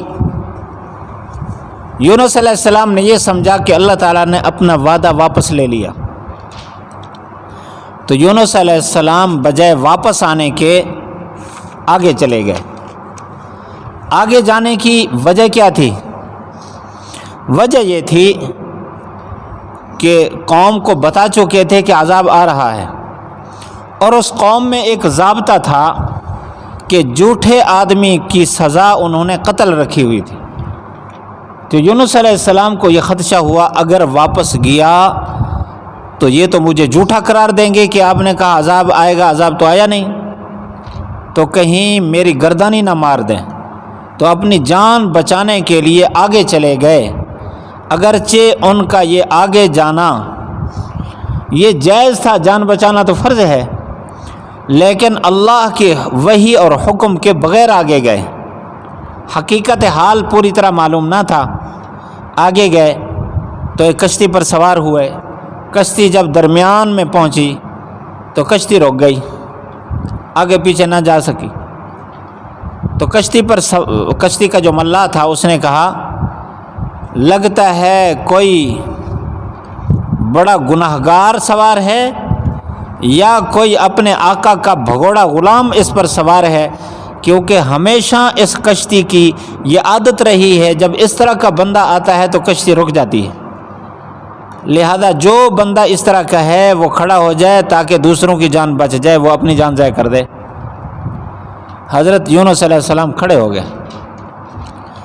چہرے پر نبوت کا نور، تو لوگ تسلیم ہی نہیں کر رہے تھے۔ انہوں نے کہا کہ میں اپنے آقا کا بھگوڑا غلام ہوں، میں نے نافرمانی کی ہے تو میری وجہ سے ایسا ہو رہا ہے۔ تو انہوں نے چھلانگ لگائی دریا میں، اللہ نے پہلے سے آگے انتظام کیا ہوا تھا، کس کا؟ آب دوز جہاز کا انتظام کیا ہوا تھا، تو مچھلی نے فوراً منہ میں لے لیا اور لے کے پھرتی رہی۔ مختلف روایات ہیں، تفصیل آگے آئے گی۔ جتنا اللہ نے چاہا پھری۔ یونس علیہ السلام نے وہاں اللہ تعالیٰ سے دعا کی، کیا دعا کی؟ لا الہ الا انت سبحانک انی کنت من الظالمین، پاک تو ہے، میں تو حد سے تجاوز کرنے والوں میں سے ہوں۔ اللہ تعالیٰ نے فرمایا کہ اگر یونس علیہ السلام دعا نہ کرتے للبث فی بطنہ الی یوم یبعثون، قیامت تک مچھلی کے پیٹ میں رہتے۔ دعا کی، اللہ تعالیٰ نے اس کو حکم فرمایا ہمارے مہمان کو واپس کرو۔ مہمان واپس ہو گئے تو وہاں اللہ تعالیٰ نے کدو کا درخت اگایا، کیونکہ اتنے عرصہ اتنی دیر پیٹ میں رہنے کی وجہ سے ہوا نہیں لگی تو سارا جسم گوشت بالکل نرم ہو گیا۔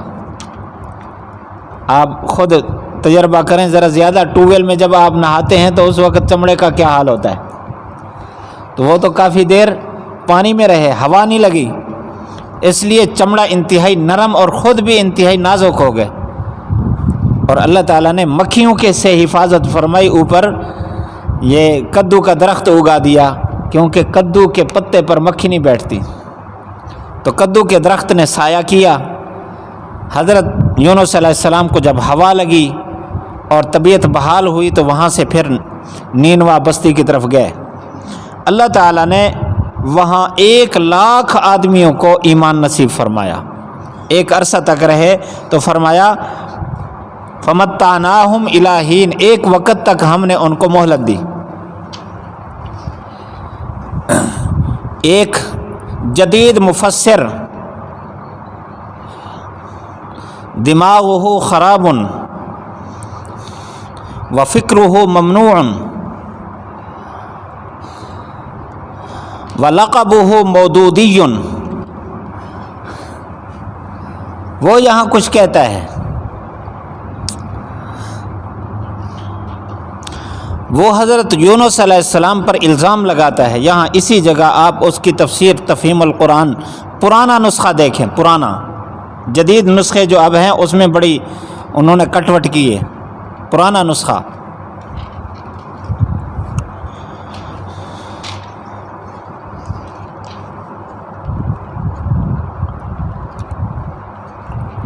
وہ کہتا ہے کہ حضرت یونس علیہ السلام، معلوم ہوا کہ حضرت یونس علیہ السلام نے اپنی رسالت کی ادائیگی میں کچھ کوتاہیاں کی، غالباً ان سے کچھ کوتاہیاں ہو گئیں۔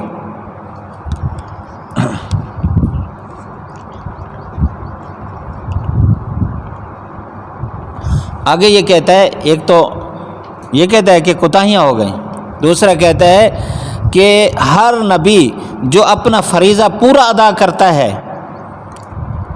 پھر جب عذاب آتا ہے تو اس قوم کو نہیں چھوڑتا، کیونکہ یونس علیہ السلام نے اپنا فریضہ پورا ادا نہیں کیا تھا، اس میں کوتاہی کی تھی، اس وجہ سے اس کی قوم پر جب عذاب آیا وہ پورے مجرم ثابت نہیں ہوئے تھے، کیونکہ ادائیگی پوری نہیں ہوئی تھی رسالت کی، کوتاہی ہو گئی تھی، اس لیے اللہ تعالیٰ نے ان سے عذاب اٹھا لیا۔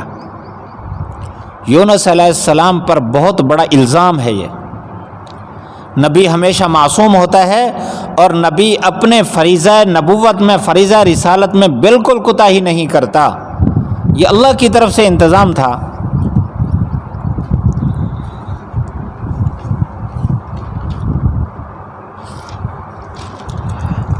تفہیم القرآن جلد نمبر 2 صفحہ نمبر 312، 1964 کی جو طبع ہے، 1964 کی جو طباعت ہے، اس طباعت میں اس طرح کا تذکرہ موجود ہے، اور آپ کے معارف القرآن میں یہی حوالہ لکھا ہوا ہے، اور اس کے بعد حاشیے میں لکھا ہوا ہے کہ اس کے بعد اب جو نسخہ ہے اس میں ترمیم کی ہوئی ہے، یہ باتیں انہوں نے نکال دی بعد والوں نے، اس کا اپنا یہ نظریہ تھا، بعد والوں نے جب دیکھا کہ قوم جوتے مار رہی ہے تو انہوں نے پھر آگے پیچھے کر لیے الفاظ، اس لیے ہمارے اکابر نے اس کو گمراہ قرار دیا کہ لا علمی کی بنیاد پر۔ اتنا ہے کہ اردو میں فصیح بلیغ ہے، اردو شاندار بولتا تھا، لکھتا بھی شاندار تھا، لیکن اس کو قرآن و حدیث سے ناآشنائی تھی، علم نہیں تھا پورا، خود بھی گمراہ ہوا، قوم کو بھی گمراہی پر لگا گیا۔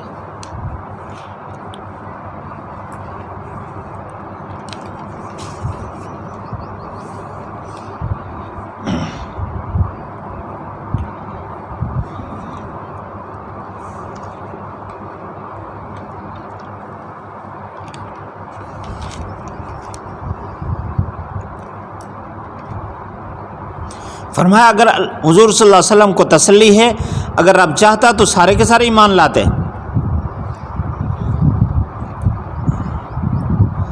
آپ لوگوں کو ناپسند کر رہے ہیں یہاں تک کہ وہ ایمان لائیں۔ وما کان لنفس، فرمایا کہ اللہ کی اجازت کے بغیر کوئی ایمان نہیں لا سکتا، اللہ تعالیٰ کی مشیت کے ساتھ ایمان لائیں گے۔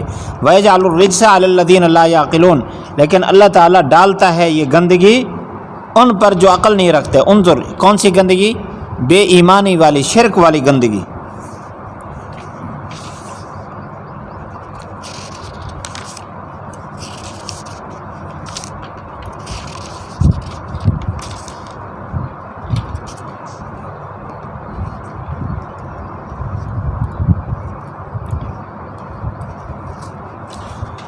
افانت تکرہ الناس کا معنی لکھ لیں، کیا آپ زبردستی کریں گے لوگوں میں؟ تکرہ اکراہ سے ہے، کیا آپ زبردستی کریں گے لوگوں میں؟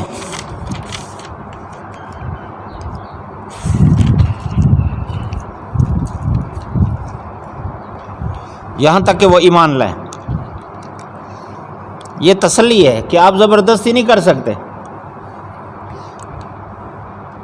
قلم دیں۔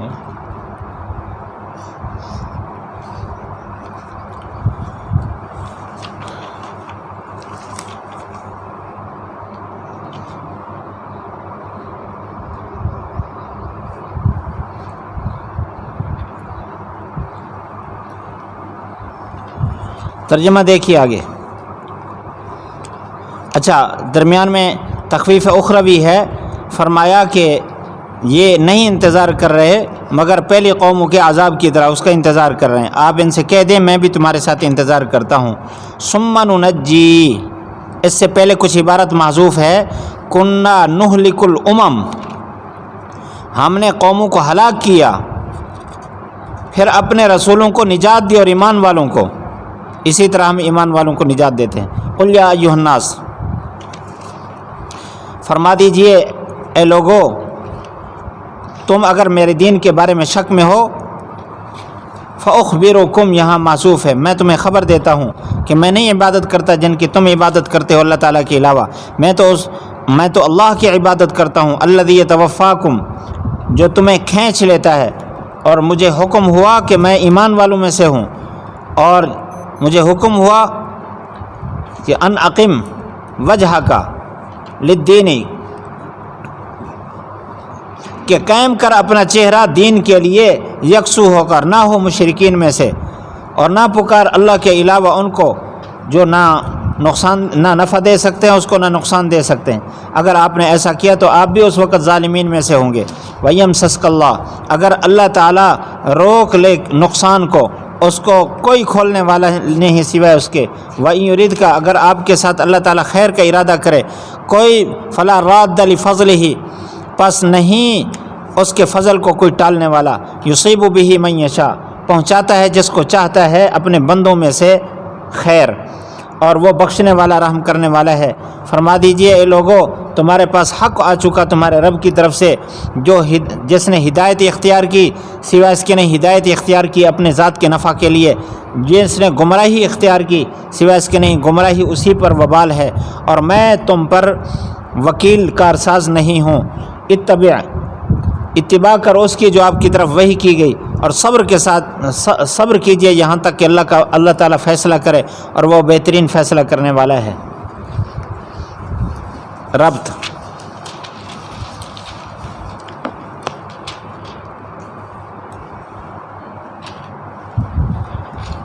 قل یا ایھا الناس، اس کا تعلق ہے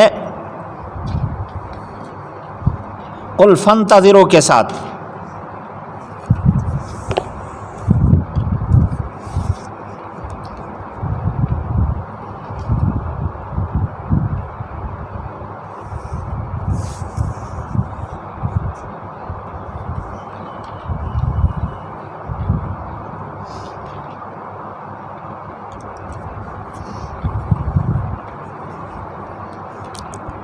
یہ قلم دکھانا، قلم کوئی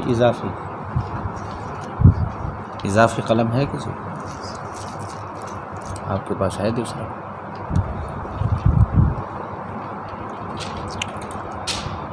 ادھر دارالمطالعہ سے لے آؤ۔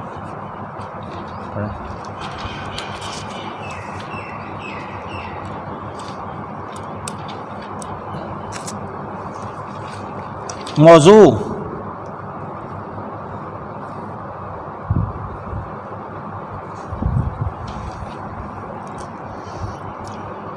فرائض رسول اللہ، حصر التصرف فی ذات اللہ۔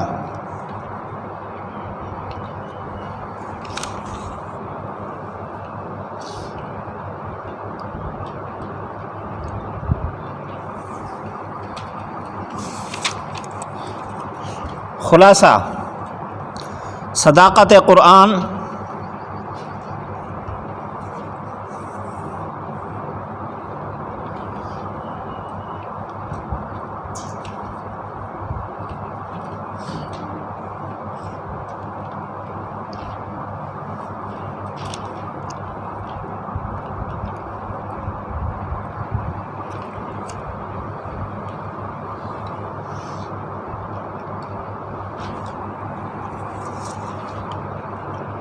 مستفیدین وغیرہ کے نتائج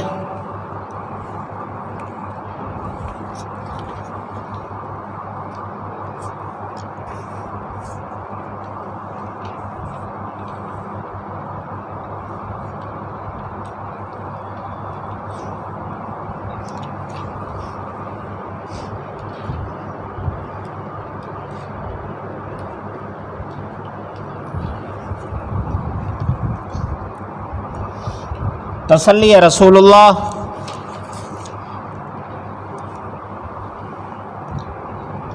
طریق مناظرہ بالمشرکین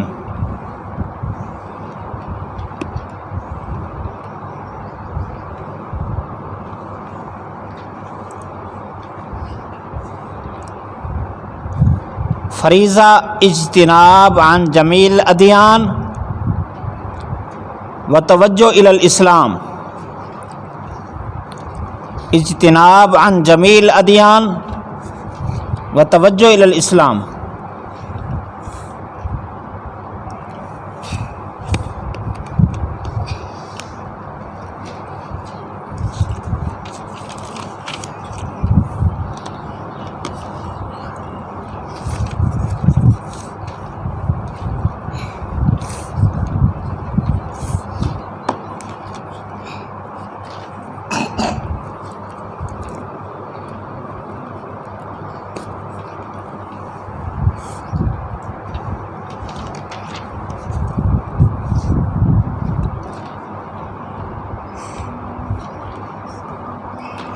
مسلک خاتم النبیین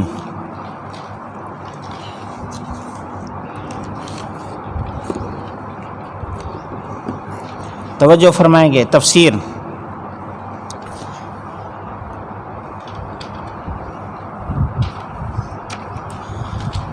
یہ قل کا جو تعلق ہے یہ اگلی کافی ساری آیات کے ساتھ ہے، اس لیے اس کو ذرا سمجھیں گے. فرمایا حضور صلی اللہ علیہ وسلم کو آپ لوگوں کو کہہ دو اے لوگو، اگر تم میرے دین کے بارے میں شک میں ہو، یہ ان شرطیہ اس کی جزا فاخبرکم فلا اعبد الذین، اپنا مسلک بیان فرمایا کہ میں تو عبادت نہیں کرتا جن کی تم عبادت کرتے ہو اللہ کے علاوہ، میں تو اس کی عبادت کرتا ہوں الذی یتوفاکم. اس کا معنی میں نے پہلے کیا کھینچ لینا، یعنی روح کھینچ لیتا ہے، تو اس کا آسان معنی ہے وفات دیتا ہے. الذی یتوفاکم، وہ اللہ جو تمہیں وفات دیتا ہے، جس کے ہاتھ میں وفات ہے میں اس کی عبادت کرتا ہوں. وامرت ان اکون من المؤمنین، وامرت اس کا تعلق قل کے ساتھ ہے، آپ فرما دیجئے کہ مجھے حکم کیا گیا کہ مومنین میں سے ہوں. وان اقیم، اس کا تعلق بھی قل کے ساتھ ہے، اور کہہ دیجئے کہ اپنا چہرہ قائم رکھ. یہ مخاطب ہر امتی ہے، ہر امتی مخاطب ہے اس کا کہ اے امتی تو اپنا چہرہ قائم رکھ اس دین کے لیے یکسو ہو کر، مشرکین میں سے نہ ہو.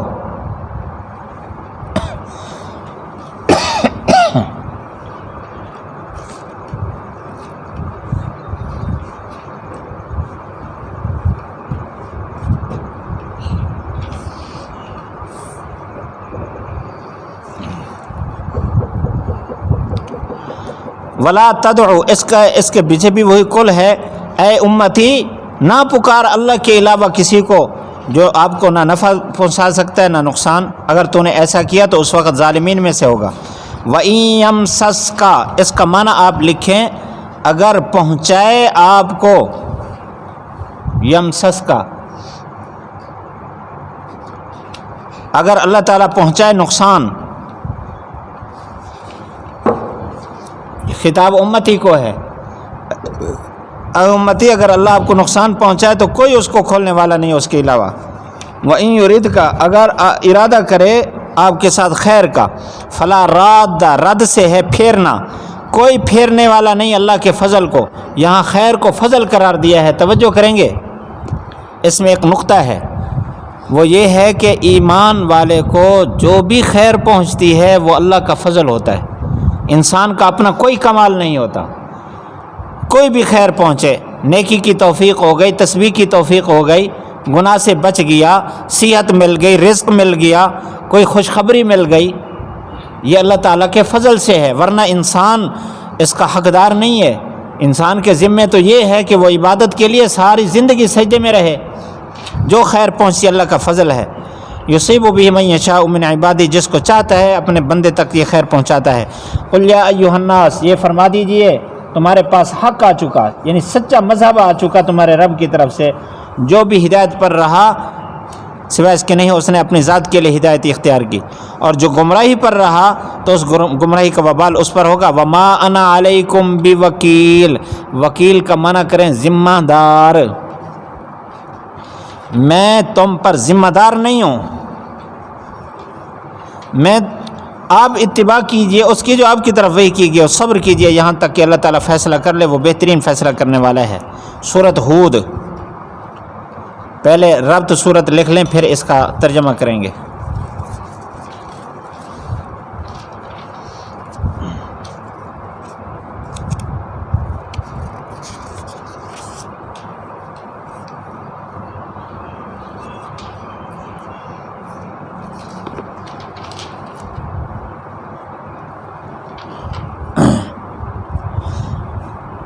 پہلے حصر التصرف فی ذات اللہ تھا،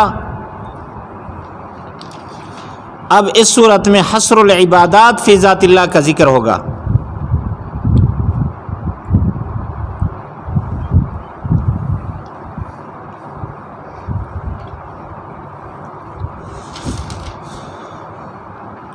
دوسرا ربط متصل رکوع کے ساتھ، یہ فرائض رسول اللہ کا بیان تھا، قل قل قل، آپ یہ بھی فرما دیں، یہ بھی فرما دیں، یہ بھی فرما دیں۔ فرائض رسول اللہ کا ذکر تھا، اب واتبع ما یوحیٰ سے تسلی رسول اللہ ہے۔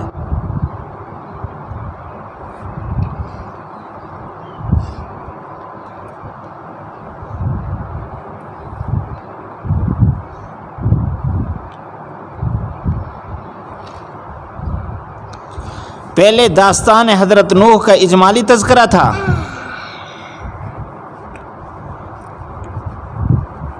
پہلے داستان حضرت نوح کا اجمالی تذکرہ تھا، اب تفصیلی تذکرہ ہے، یہ تیسرا ربط ہو گیا۔ فضیلت تلک سورت،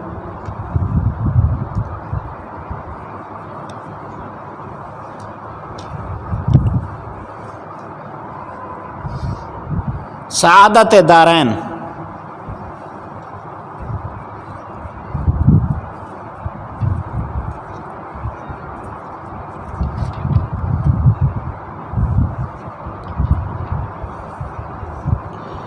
موضوع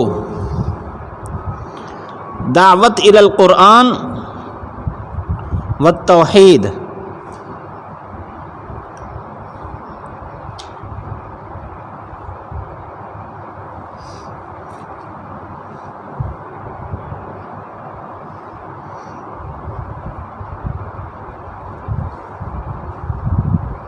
تشجیع الرسول علی تبلیغ ما انزل الیہ، تشجیع الرسول علی تبلیغ ما انزل الیہ،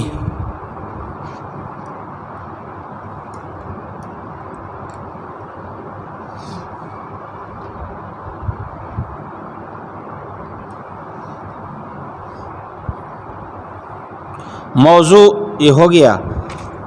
آگے خلاصہ،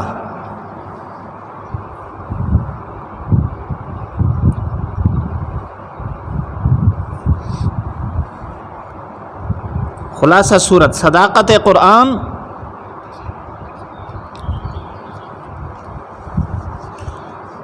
رسالت رسول اللہ،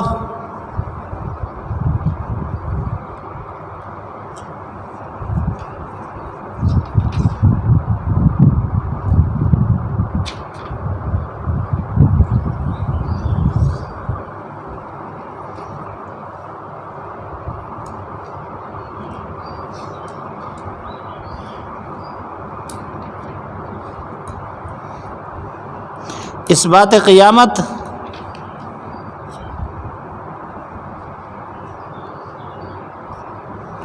تذکیرات ثلاثہ،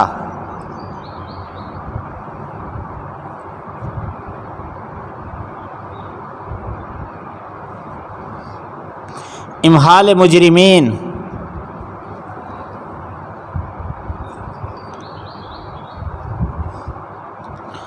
مستفیدین وغیرہ کے نتائج،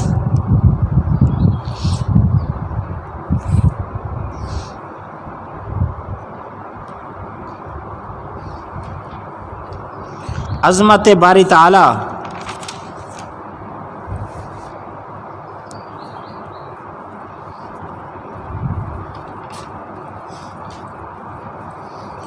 علم القصص،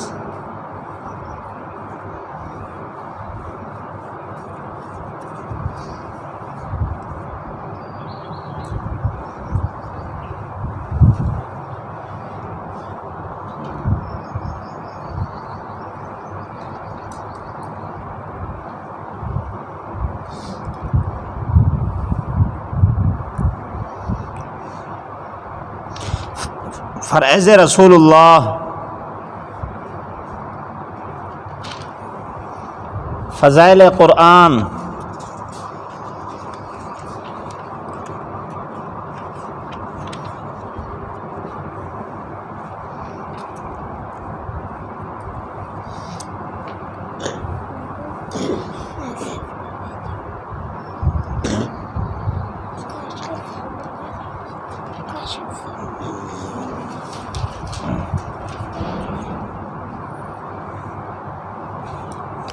ترجمہ الف لام را اللہ اعلم بمرادہ بذالک کتاب، یہ کتاب محکم کی گئی ہے، اس کی آیات پھر تفصیل سے بیان کی گئی ہے اس ذات کی طرف سے جو حکمت والا خبر رکھنے والا ہے۔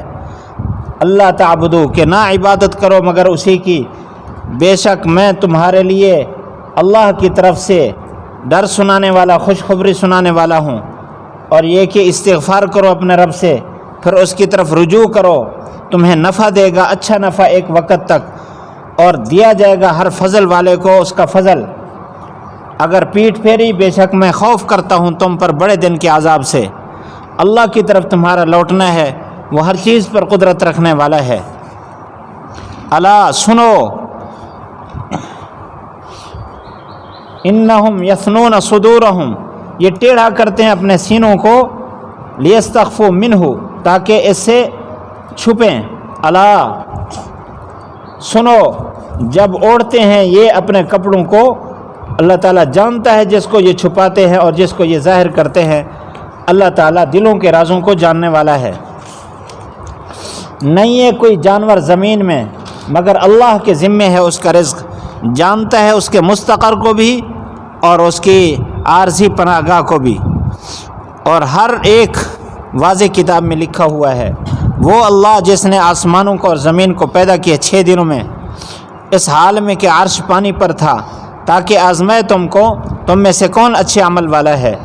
اگر آپ کہیں انکم مبعوثون، تم اٹھائے جاؤ گے مرنے کے بعد، تو کافر کہیں گے یہ تو سری جھوٹ ہے، ان ھذا سحر مبین۔ یہاں مفسرین نے معنی کیا سری جھوٹ، کذب واضح۔ وَلَئِنْ أَخَّرْنَا عَنْهُمْ، اگر ہم ان سے عذاب کو مؤخر کر دیں ایک معین وقت تک، تو کہیں گے کس چیز نے روکا ہے عذاب کو؟ سنو، الا یوم یاتیہم، اس دن جس دن ان کے پاس آئے گا ان سے پھرے گا نہیں، اور ان سے گھیر لے گی وہ چیز جس کے ساتھ یہ استہزاء کرتے ہیں۔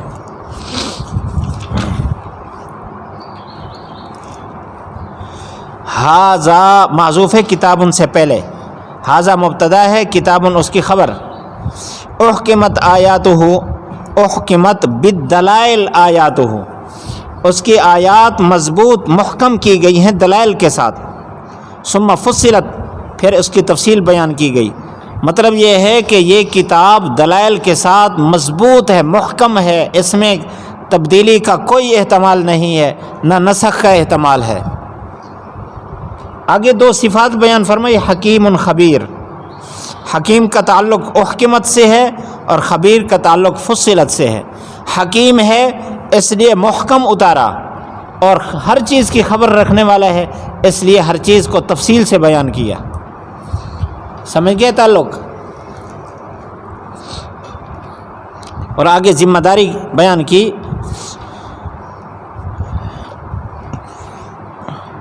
یہ اللہ تعبدو سے پہلے امرکم ہے، امرکم کہ اس حکیم ذات نے تمہیں حکم کیا کہ اللہ کے علاوہ کسی کی عبادت نہ کرو، اور میں تمہاری طرف سے واضح ڈرانے والا، خوشخبری سنانے والا ہوں۔ آگے پھر وہی دعوت ہے، شرک سے توبہ کرو اور اسی طرح عبادات کے ذریعے اللہ کی طرف رجوع کرو۔ توبو الیہ بالعبادات، استغفروا ربکم من الشرک والمعصیہ، استغفروا ربکم من الشرک والمعصیہ، توبو الیہ بالعبادات۔ اب بظاہر اس میں تکرار محسوس ہوتا ہے کہ جب استغفار آ گیا تو اس میں توبہ بھی آ گئی، تو اس طرح صلہ نکالنے سے اب تکرار ختم ہو گیا۔ استغفروا ربکم من الشرک والمعصیہ وتوبوا الیہ بالعبادات، کہ گناہوں سے استغفار کرو اور اللہ کی طرف رجوع کرو عبادات کے ذریعے سے، تمہیں دنیا میں بھی نفع دے گا ایک وقت تک۔ وَيُؤْتِ كُلَّ ذِي فَضْلٍ فَضْلًا، ذی فضل سے مراد زیادہ عمل کرنے والا، اور فضلہ سے مراد زیادہ ثواب، زیادہ عمل کرنے والے کو اللہ تعالیٰ ثواب بھی زیادہ دے گا۔ فَإِن تَوَلَّوْا فَإِنِّي أَخَافُ عَلَيْكُمْ عَذَابَ يَوْمٍ كَبِيرٍ، تمہارا لوٹنا اللہ کی طرف ہے، ہر چیز پر قادر ہے۔ اگلی آیت میں ہے الا انہم یثنون صدورہم لیستخفوا منہ، یہ اپنے سینوں کو ٹیڑھا کرتے ہیں تاکہ چھپ جائیں۔